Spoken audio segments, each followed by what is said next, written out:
Bonjour les amis. Alors, je suis en compagnie de Gwenaël Baudimont, que vous connaissez si vous me suivez depuis des années, qui fait partie de notre team de recherche avec deux laboratoires où il nous aide, où il vous donne des prix spéciaux. Je tiens à préciser, Gwenaël, tu vas nous le confirmer, qu'il n'y a pas un centime pour moi, que ce soit très clair. Absolument, Guy, je confirme totalement, oui. Voilà, alors je vais vous montrer en premier ces deux sites dont vous connaissez certainement le premier, c'est celui-ci, c'est, je ne sais pas s'il apparaît, je vois rien. Voilà, il devrait apparaître normalement. Alors là, c'est le laboratoire Beauchamp, donc où vous pouvez acheter tout ce que je préconise et ce que Gwenaël a eu la gentillesse de fabriquer pour nous. Et le deuxième site, c'est Roche-Marine. Alors, Roche-Marine, vous savez que dans notre protocole, il y a le lithotame, il y a la phycocyanine et surtout la DHA. Voilà, je te passe la parole. Merci, Guy, donc toujours très content de te revoir. Et oui, donc j'insiste bien, moi aussi de mon côté, nos relations sont des relations scientifiques. Et il n'y a aucun transfert d'argent, en fait, de quelque sorte, qui soit donc des laboratoires vers toi, Guy. Donc moi, ce soir, en fait, enfin aujourd'hui, enfin ce soir en France, je voulais en fait vous parler de l'océan comme réservoir potentiel des médicaments. Aujourd'hui, en fait, les laboratoires pharmaceutiques, beaucoup de laboratoires pharmaceutiques, vont être confrontés en fait à un problème qui va porter sur la fin de la protection industrielle, la fin des brevets. Donc, ces laboratoires, c'est ce qu'on appelle les big pharma, sont en recherche active de nouvelles molécules qui seront les médicaments de demain. Le problème, c'est que ces molécules, en fait, sont généralement issues d'un environnement naturel, de plantes, par exemple. Mais je dirais la Terre a quand même été en grande partie explorée. Donc, il reste encore beaucoup de gisements de molécules, mais il existe un univers quasi inexploré qui est peut-être en partie la pharmacopée de demain, la pharmacie de demain. Ce sont les océans. Les océans recouvrent les deux tiers de la planète et on les connaît très très peu. Les océans, c'est un domaine, un champ exploratoire pour beaucoup de disciplines scientifiques, hein, la physique, mais également la biologie, quasi inexploité. Les océans je dirais, se répartissent un petit peu partout sur le globe, comme vous le savez, et peuvent atteindre des profondeurs de l'ordre de 11 000 mètres, me semble-t-il. Donc, aujourd'hui, dans cette nappe d'eau, dans cette colonne d'eau gigantesque, on y trouve toutes sortes d'organismes, des organismes végétaux, des organismes animaux, et puis des micro-organismes. Et moi, aujourd'hui, en fait, j'ai envie de survoler, c'est peut-être pas le mot très adapté, mais en tout cas, de vous parler des travaux qui sont faits, en fait, des recherches en cours euh, pour identifier, isoler, purifier les futures molécules qui seront peut-être les candidats médicaments de demain. Alors très rapidement, en fait, aujourd'hui, dans le domaine du végétal, vous savez, il y a des algues qu'on appelle des macroalgues, les grosses algues que vous trouvez sur les plages. Il y a également des microalgues que l'on appelle le plancton. Et je vais commencer par cet exemple. Le plancton, donc les microalgues, représentent ou représenteraient à peu près entre 50 000 et 100 000 espèces différentes de par le monde. Et c'est une grande estimation. Et sur ces 50 000 à 100 000 espèces différentes, donc la fourchette est très large, hein, on en connaît bien 20, allez peut-être 30. Ces microalgues ont une particularité, c'est qu'elles ont la capacité de s'adapter à différents milieux. Des milieux très froids, hein, comme l'Arctique, l'Antarctique, des milieux chauds, près de l'équateur, des absences plus ou moins importantes de lumière, des salinités plus ou moins différentes, et ces capacités d'adaptation de ces organismes à ces biotopes, à ces milieux différents, sont liées à la fabrication de molécules particulières. Et ces molécules particulières que nous ne connaissons pas ou peu sont très certainement, euh, encore une fois, des molécules qui donneront des médicaments de demain pour différentes pathologies. Il y a Excuse, également, que je t'en prie. oui, je t'en prie. Je suis désolé de t'interrompre, mais pour l'instant, dans notre pharmacopée, on n'utilise quasiment que l'huile de poisson, l'huile de krill, c'est-à-dire des micro-planctons et non pas des micro-algues. Alors c'est une très bonne remarque, Guy, parce que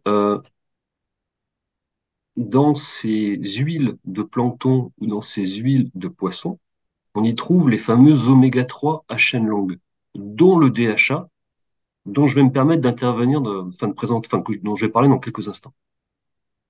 La particularité de ces oméga 3 qu'on retrouve dans le poisson ou dans le krill, la particularité est que ces oméga 3 sont fabriqués par les microbes.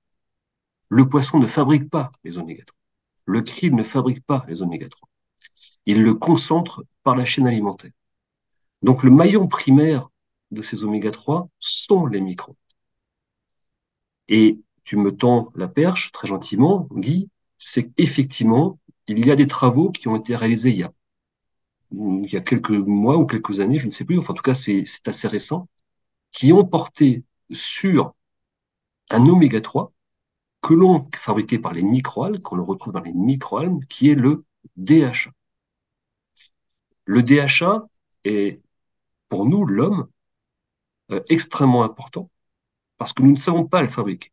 Nous non plus.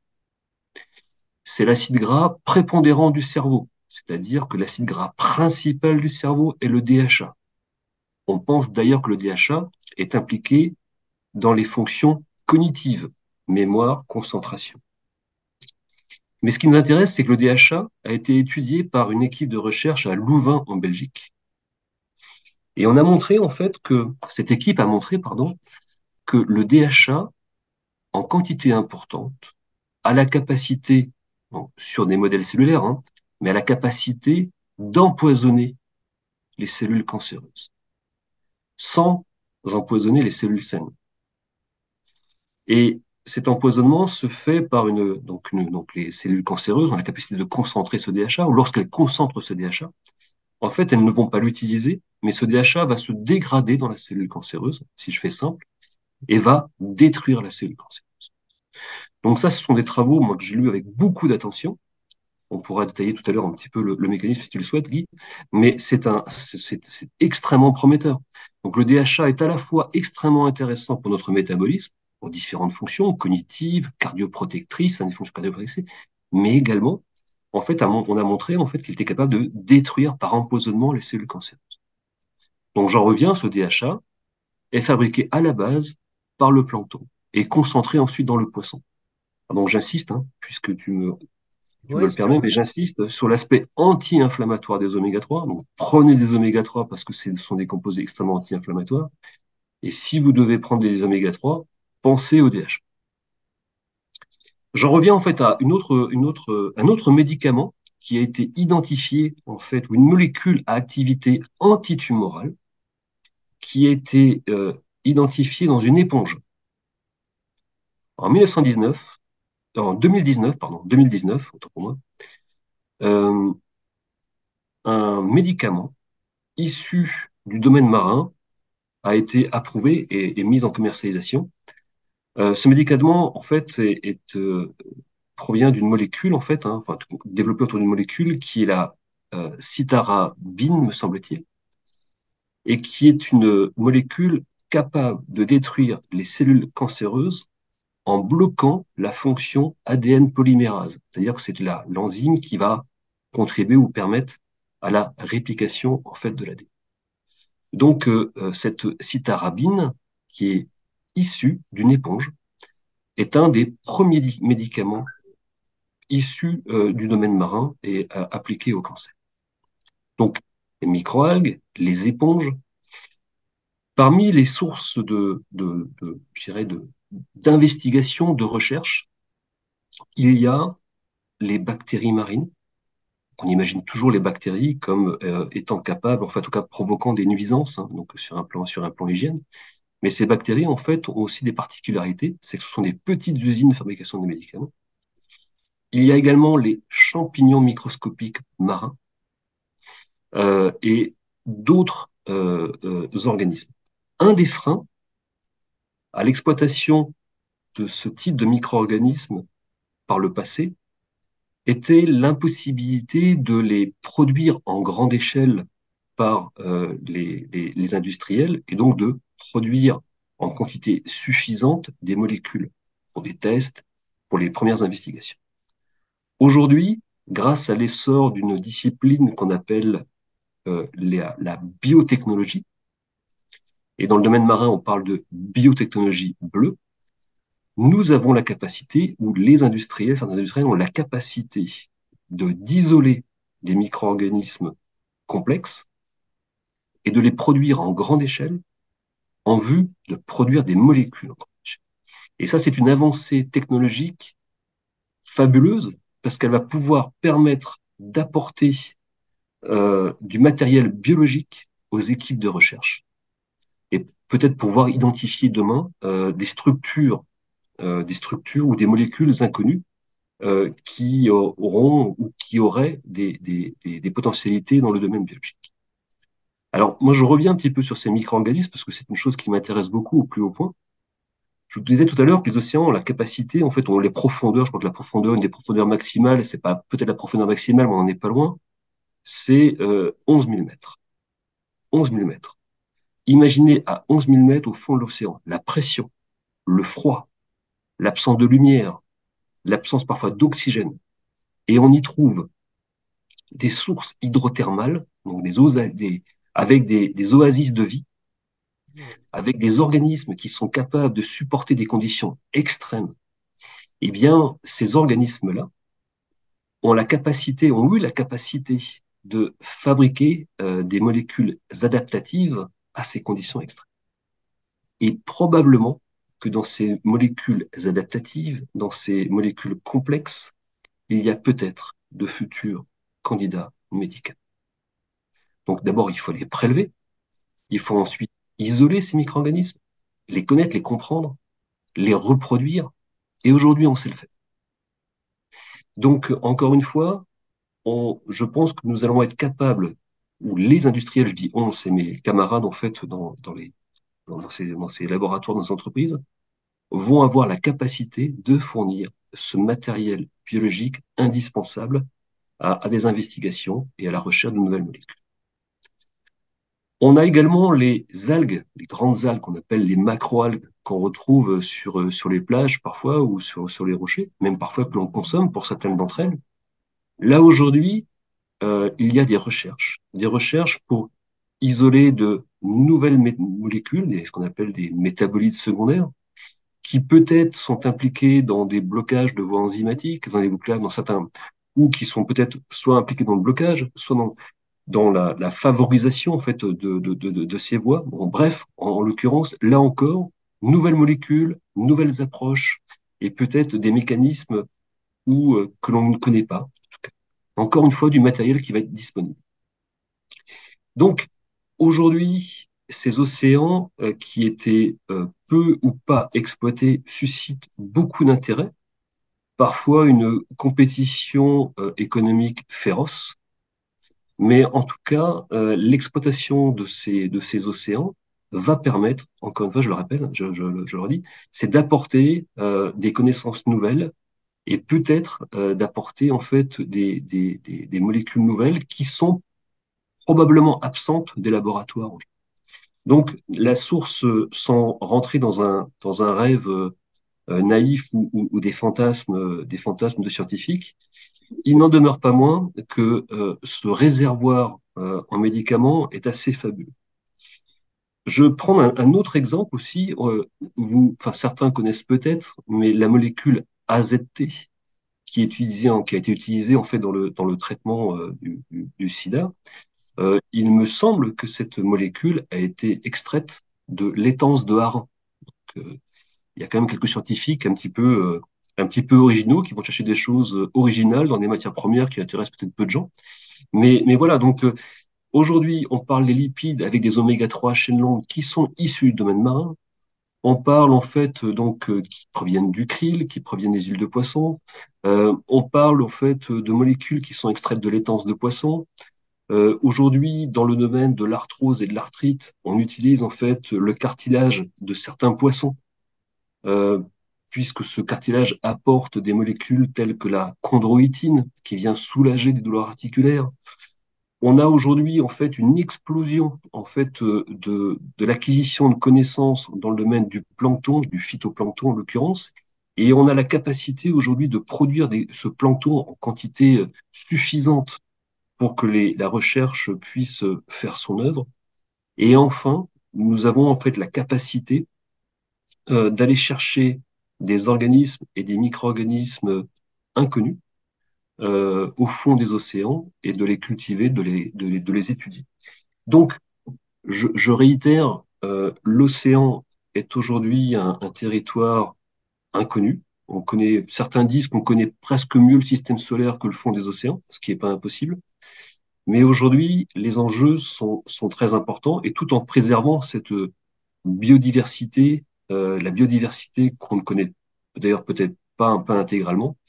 Il y a aujourd'hui le message optimiste et d'espoir que je souhaite apporter à travers cette petite échange, c'est que derrière, je suis intimement convaincu que certains médicaments de demain sont encore au fond de l'eau. Donc, Jules Verne n'a pas décrit ça dans ses livres, mais je pense qu'il aurait pu. Il a juste oublié. Oui. Écoute, je me permets de faire une aparté. Tu as parlé de la chondroïtine C'est ça, et elle est toujours associée à la glucosamine. c'est ça. Et j'en ai pris quand j'avais mes douleurs articulaires. Ça marchait en même temps que mon baking soda, etc., etc., bicarbonate de soude. Et on se posait une question avec mon ami Maurice Israël. Que je Euh, salue d'ailleurs. Pardon? Que je salue au passage. Merci, c'est gentil pour lui. Alors, la glucosamine, il me dit, attention, fais attention. Dans glucosamine, il y a le mot glucose. C'est ça. Alors, est-ce qu'il y a du sucre dans la glucosamine? Alors, c'est une question piège de mon professeur Maurice, à laquelle, s'il me regarde, je vais faire attention de bien répondre. Mais effectivement, dans la glucosamine, il y a un hétérocycle qui s'apparente à celui du glucose. Et je t'ai parlé en fait de chondroïtine, et c'est toi qui as dit de l'association glucosamine. Donc, en fait, effectivement, il y a un hétérocycle. Il y a un hétérocycle qui est celui du glucose. Donc, glucosamine, glucose, effectivement, c'est proche. Maintenant, en fait, dans dans le produit dont je parle, la chondroïtine sulfate provient du cartilage de requin. Et le cartilage de requin, alors, ce ne sont pas des requins de récif, hein, je rassure tout le monde, mais le cartilage de requin contient de la chondroïtine. Et certains rajoutent de la glucosamine pour potentialiser les effets de la chondroïtine, mais on peut très bien prendre du cartilage de requin seul et qui ne contient pas de glucosamine. Et est-ce que dans cette glucosamine, quand elle est couplée à la chondroïtine, est-ce que tu peux estimer quelle est la quantité de glucose? Alors, de l'hétérocycle, oui. Alors, je l'ai pas en tête, mais ça, je pourrais fournir la réponse sous quelques heures si vous le souhaitez. Mais c'est tout à fait, en fait, la structure glucose est tout à fait connue, bien sûr. Mais elle est infime ou elle est importante?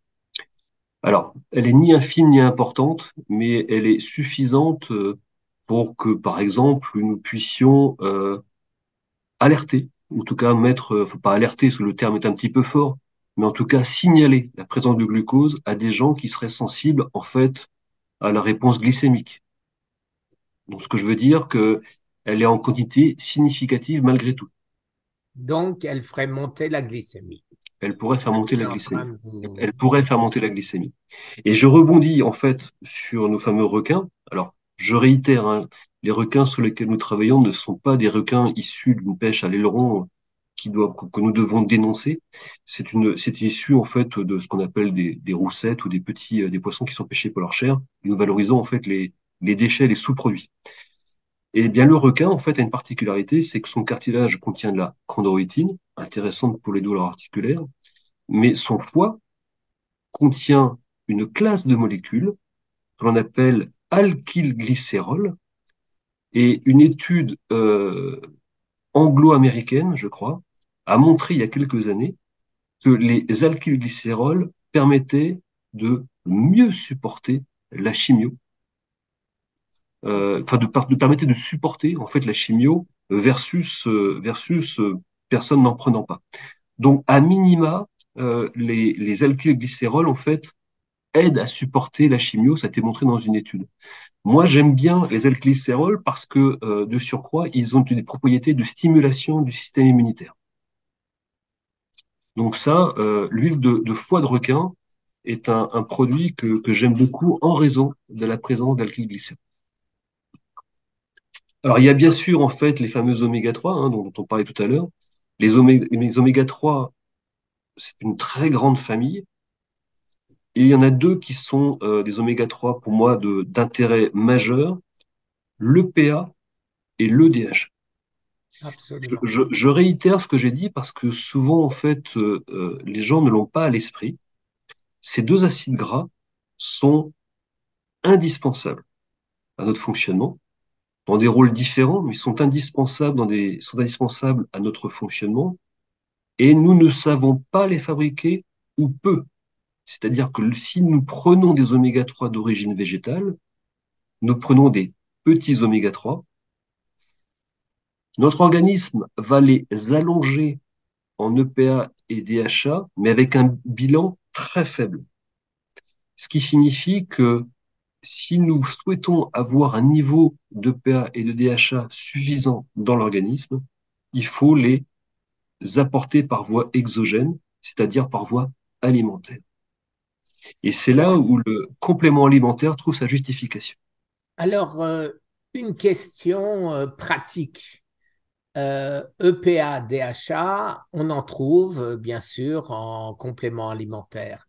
Et est-ce qu'il y a un intérêt de coupler cette EPA, DHA avec de l'huile de krill ou un autre oméga 3, donc comme l'huile de cod, ou aucun intérêt?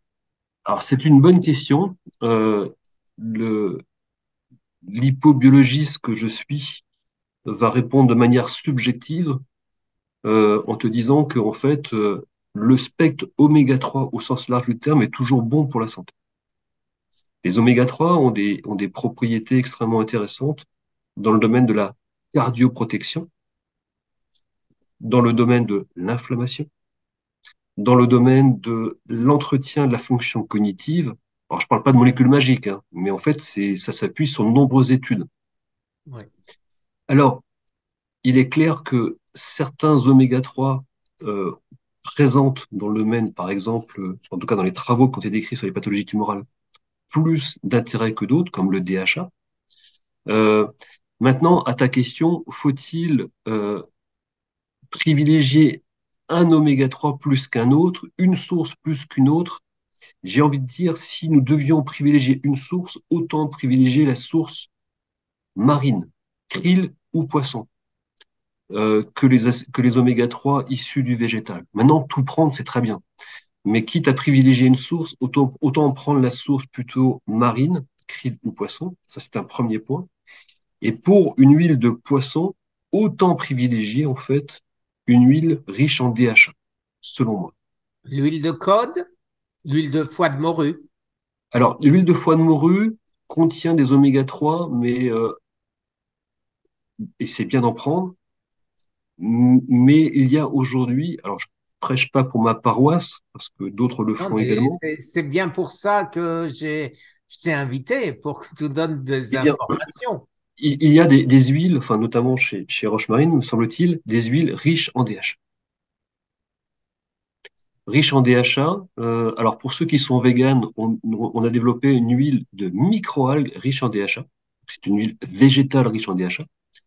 ou nous avons également des huiles de poisson concentrées qui contiennent beaucoup de DHA. Donc, l'huile de foie de morue, c'est très bien. Et si on veut rentrer dans l'excellence, eh bien moi, je recommande soit euh, les huiles riches en DHA, ou soit les huiles d'algues que nous avons également. On a une huile d'algue qui contient beaucoup de DHA.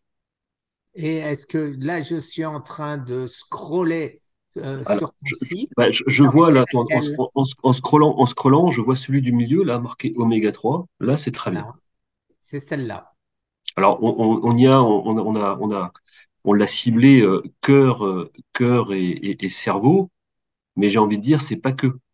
On a mis cœur et cerveau parce qu'il y a ce qu'on appelle des allégations qui sont autorisées en fait, notamment sur le cerveau. Mais je dirais derrière, c'est très large spectre, hein. Donc il y a d'autres applications, telles qu'on a l'inflammation et autres. Donc, alors, en ce qui me concerne, moi, les oméga 3, j'en prends tous les jours. Tous les jours, tous les jours, tous les jours. Moi aussi, C'est très important. tous les matins.